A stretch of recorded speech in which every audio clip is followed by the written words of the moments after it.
Hallelujah. Good evening. Praise the Lord. પ્રભુની સ્તુતિ થાવ. ફરીવાર ઈશ્વરની હાજરીમાં નમવાની તક મળી છે નહીં? હાલેલુયા.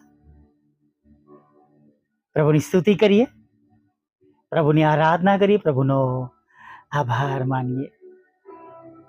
ચોક્કસ ઘણીવાર આપણી ઈચ્છા પ્રમાણે કંઈ બન્યું ના હોય તો આપણને કશું ગમે નહીં. બાઇબલ વાંચવાનું ના ગમે, પ્રાર્થના કરવાનું ના ગમે, સંગતિમાં જવાનું ના ગમે, કેમ કે આપણા હૃદયની ઈચ્છા પ્રમાણે કશું થતું નથી, થયેલું નથી.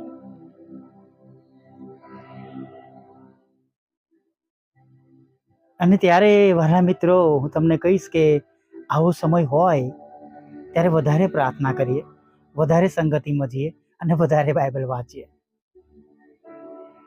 કેમ કે શૈતાન તો ઈચ્છતો હોય છે એવું પ્રૂવ કરવાને માટે કે તારો પ્રભુ એટલા માટે જ પ્રભુ છે કે તારું સાંભળે છે, તો માંગે છે ને આપે છે એટલે જ તારો પ્રભુ છે. પણ આપણે એ બાબતોને હરાવવાની છે. હા, ઘણી વાર એવું થાય, આપણને મન ન લાગે, પ્રાર્થના સાંભળવાનું ન ગમે, ઓડિયો ચાલતો હોય પણ ધ્યાન ન હોય, સંદેશો ચાલતો હોય પણ ધ્યાન ના હોય, બાઇબલ વાંચતા હોય, શબ્દો વંચાતા હોય પણ મન એ એક્સેપ્ટ ના કરતો હોય, એના શબ્દો પ્રમાણે આપણું મન આનંદિત ના થતું હોય, વધારે ઉદાસીનતા આપણે અનુભવતા હોય આપણા વિચારોના કારણે, જાણે બે ધ્યાનના કારણે, એવું બની શકે છે. પણ એનો મતલબ એવો તો છે જ નહીં કે પ્રભુએ આપણને છોડી દીધા છે, તમને કે મને. બહુ સત્યતાથી તમને કહીશ, હું પોતે પણ છેલ્લા 3-4 દિવસથી કન્ટિન્યુઅસ એક બાબતને માટે પ્રાર્થના કરું છું, પણ એના કોઈ રસ્તા નથી દેખાતા અને મને ખબર પણ નથી શું થશે, ક્યાંથી સહાય આવશે. પણ પ્રભુનું વચન કે છે ને, હું પર્વતો તરફ મારી આંખો ઊંચી કરીશ અને મને ક્યાંથી સહાય મળે? જે યહોવાએ આકાશ અને પૃથ્વી ઉત્પન્ન કર્યા છે તેના તરફથી મને સહાય મળનાર છે. હાલેલુયા. Praise the lord. અને આજે હું જેમ વિશ્વાસ રાખી રહ્યો છું એમ તમને પણ વિશ્વાસ રાખવાને માટે તમને જણાવી રહ્યો છું. ચોક્કસ ઘણીવાર હું જ્યારે પ્રાર્થના રૂમમાં આવું છું ત્યારે મુખ ઉઘડતું નથી, દુઃખ વધારે દેખાય, હૃદય ભારે હોય. પછી યાદ આવે છે કે હું મારો પોતાનો નથી, કેમ કે મેં તો મારું જીવન ઘણા વર્ષો પહેલા વેડફી નાખ્યું છે. અત્યારે હું જે કંઈ છું, અત્યારે હું જીવું છું, અત્યારે જે કંઈ બધું છે એ બધું પ્રભુનું છે, પ્રભુના લીધે છે અને પ્રભુએ મને જીવન આપ્યું છે. કેમ કે મારું જીવન તો મેં પૂરું કરી દીધું બદફેલીઓમાં. મને તો આ નવું જીવન મળ્યું છે અને નવું જીવન પ્રભુનું છે, અને માટે પ્રભુના કાર્યોમાં શૈતાન રોજે રોજ વધારે અંતરાઈઓ નાખવાને માટે પ્રયત્ન કરે છે, વધારે દુઃખી કરવાને માટે પ્રયત્ન કરે છે. પણ મારે એ બધી બાબતોને હરાવવાની છે. હાલેલુયા. Praise the lord. અને ખરેખર જ્યારે હું આવું વિચારતો હોઉં છું ત્યારે એકાદ દિવસમાં જરૂરથી કોઈનો ફોન આવે છે, મારી પ્રાર્થનાના જવાબના રૂપમાં પણ અને મારી ઉદાસીનતા રૂપમાં, કે આજનો ઓડિયો મારા માટે હતો, આજના શબ્દો મારા માટે હતા, પ્રભુએ આજે મારી સાથે વાત કરી છે. અને ત્યારે મારો વિશ્વાસ વધારે મજબૂત બની જાય છે કે પ્રભુ સાચે જ તમે મહાન ઈશ્વર છો.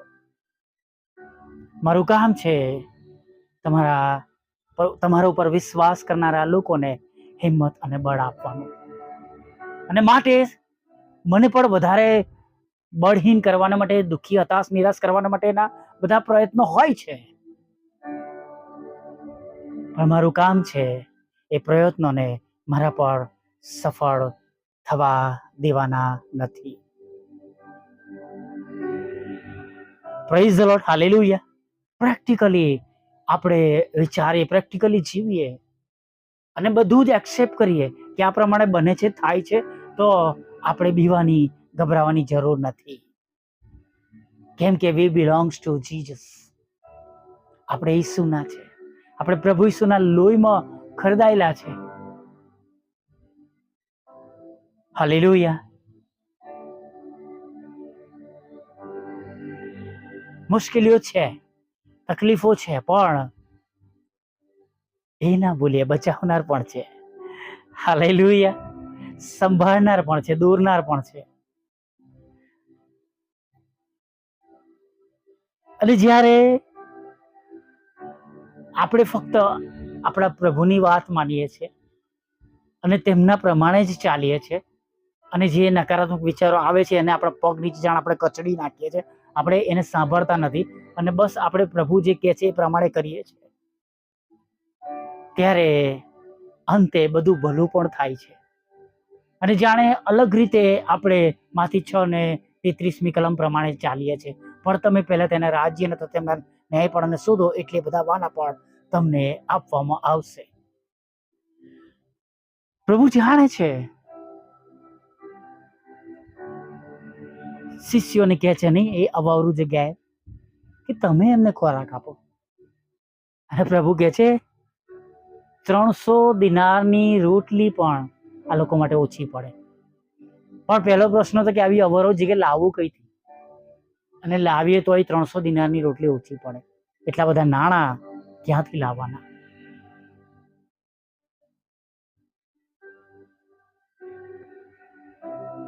પણ પ્રભુએ તેમના સ્વાર્પણને, તેમના સમયને, તેમના વિશ્વાસને, તેમની હાજરીને નોંધમાં લીધી. અને જે એમની પાસે હતું એટલે 2 માછલી અને 5 રોટલી, એને પ્રભુએ એવી રીતના આશીર્વાદ આપ્યો કે વધેલો ખોરાક 12 ટોપલીઓ ભરાઈ ગયો.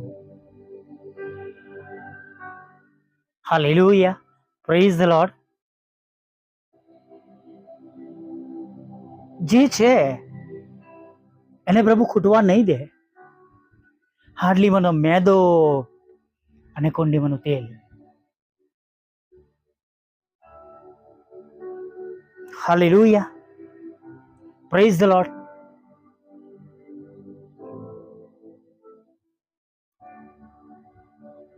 એ પ્રભુ છે વાલા મિત્ર. બસ એમને વિશ્વાસથી પ્રસન્ન કરી શકાય છે. એવું શબ્દ નથી વાપરવા માંગતો, પણ તો બી કહું છું કે એમને વિશ્વાસ જીતી શકાય છે. હાલેલુયા. વિશ્વાસથી તેઓ પ્રસન્ન થાય છે અને વિશ્વાસ રાખીએ, બીસો નહીં.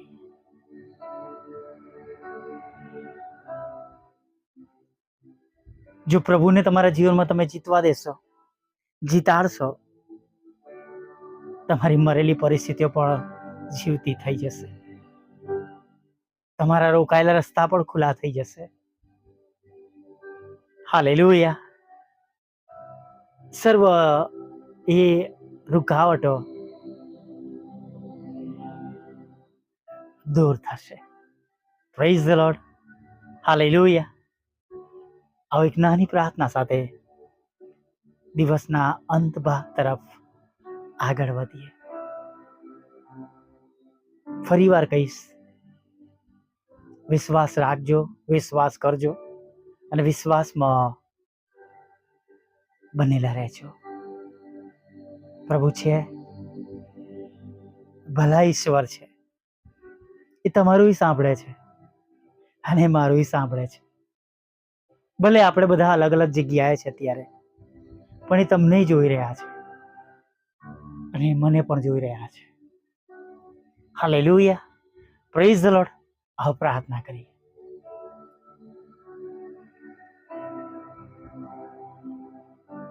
ભલા પ્રભુ,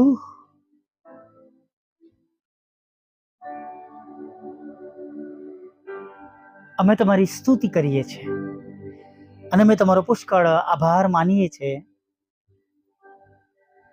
કે આજે સવારમાં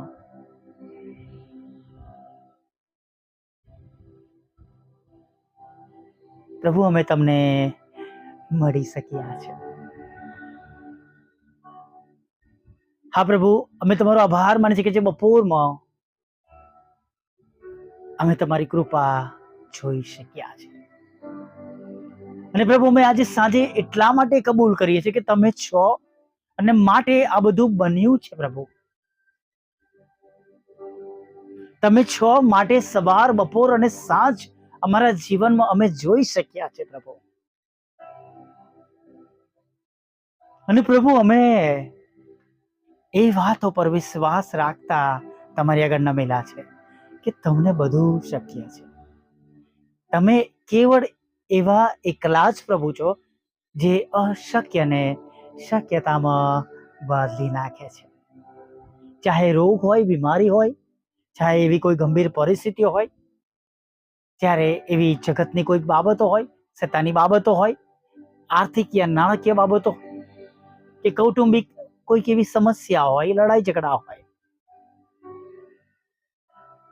પ્રભુ એ બધાને તમે બદલી શકો છો, બધામાંથી સારું કરી શકો છો. જ્યારે જગતના લાખો લોકો કહેતા હોય કે કશું જ નહીં થાય, ત્યાંથી તમે સારું કરી જાણો છો. માટે પ્રભુ, વિશ્વાસ કરતા અમે તમારી આગળ નમ્યા છે અને એવી સર્વ બાબતો હમણાં વિશ્વાસ રાખનારને માટે તેમના ઘરમાં, તેમના કુટુંબમાં, તેમના જીવનમાં, તેમના બાળકોમાં અત્યારે જ થાવ પ્રભુ, એવી પ્રાર્થના કરીએ છીએ. પ્રભુજી, માતા આંસુ સાથે રડી રહી છે પોતાના દીકરા માટે, દીકરી માટે, એમના ભવિષ્ય માટે, જીવનને માટે તમે મદદ કરો પ્રભુ. દારૂને વ્યસનમાંથી છોડાવો પ્રભુ, પર સ્ત્રીના હાથમાંથી છોડાવો પ્રભુ. દીકરીના લગ્નના પ્રશ્નો દૂર થાય પ્રભુ, એના માટેના નાણાકીય સહાય તેમને પ્રાપ્ત થાય એવું થવા દો પ્રભુ. ઘર તૂટવાની અણી પર છે પ્રભુ, પતિ પત્ની અલગ થવાના છે.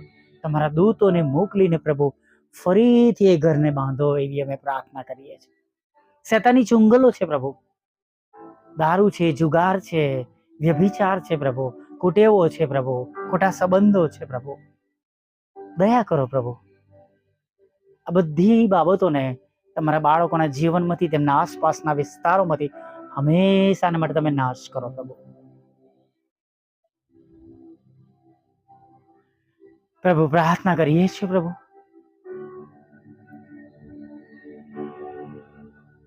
તમારા બાળકોના વિદેશ જવાના આયોજનોને આશીર્વાદિત કરજો. જેમની જોબ ચાલી ગઈ છે, જતી રહી છે, છોડવી પડી છે, તમે તેમને મદદ કરજો પ્રભુ.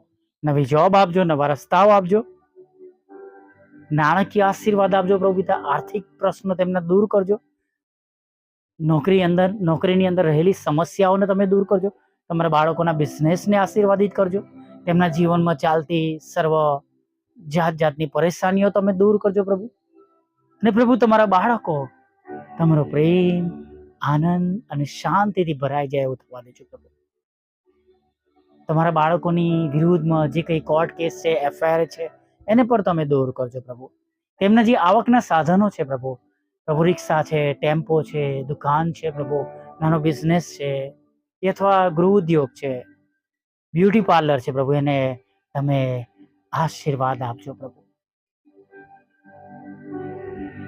વિધવા બહેનોની સાથે રહો પ્રભુ, વિધુરોની સાથે રહો, અનાથોની સાથે રહો. તેમનું દુઃખને તમે નોંધમાં લેજો પ્રભુ. વિકલાંગોને સાજા કરો પ્રભુ, માનસિક રોગીઓને સાજા કરો પ્રભુ પિતા. મન બુદ્ધિના લોકોને તમે સાજાપણું આપો એવી અમે પ્રાર્થના કરીએ છીએ પ્રભુ. પ્રભુ, આની સેવાને માટે હજી વધારે મજૂરોની જરૂર છે પ્રભુ.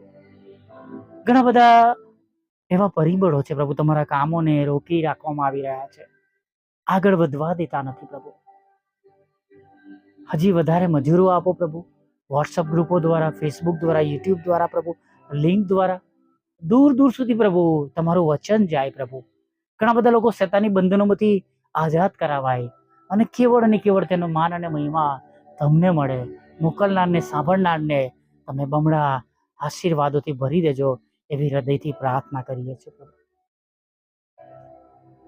પ્રભુ બાપ તમારી આગળ નમ્યા છે પ્રભુ, ત્યારે પ્રાર્થના કરીએ છીએ જુદી જુદી પરીક્ષામાં તમારા બાળકોને પાસ કરજો, IELTSના બેન્ડ આપજો, વિઝા ઇન્ટરવ્યુમાં તેમને પાસ કરજો, તેમના સરકારી કામોને પ્રભુ તમે સફળ કરજો એવી પણ પ્રાર્થના કરીએ છીએ પ્રભુ. હા પ્રભુ, અત્યારે જે કંઈ જરૂરિયાતો હોય તમારા બાળકોની પૂરી પાડજો, રાત્રિમાં મીઠી નિંદ્રા આપજો, મુસાફરીમાંથી સલામત લાવજો પ્રભુ. આ મિનિટ સુધીમાં થયેલા દરેક પ્રકારના પાપોને માફ કરજો, મિનિસ્ટ્રીને આશીર્વાદ આપજો પ્રભુ. મારા જેવા દરેક નાના મોટા સેવક સેવિકાઓને પ્રભુ તમે રક્ષણ આપજો, તેમનું પણ તમે ભલું કરજો અને તેમના ઘરોનું પણ પ્રભુ તમે પોષણ કરજો પ્રભુ. ફરીને એકવાર નાના મોટા પાપ ગુના માફ કરજો અને આવતીકાલે સવારમાં તમારું ભજન કરવાને માટે તમે તેડી લાવજો. માગતા પ્રાર્થના પ્રભુ ઈસુના નામમાં સાંભળીને દેવ બાપ માન્ય કરજો. આમીન, આમીન, આમીન.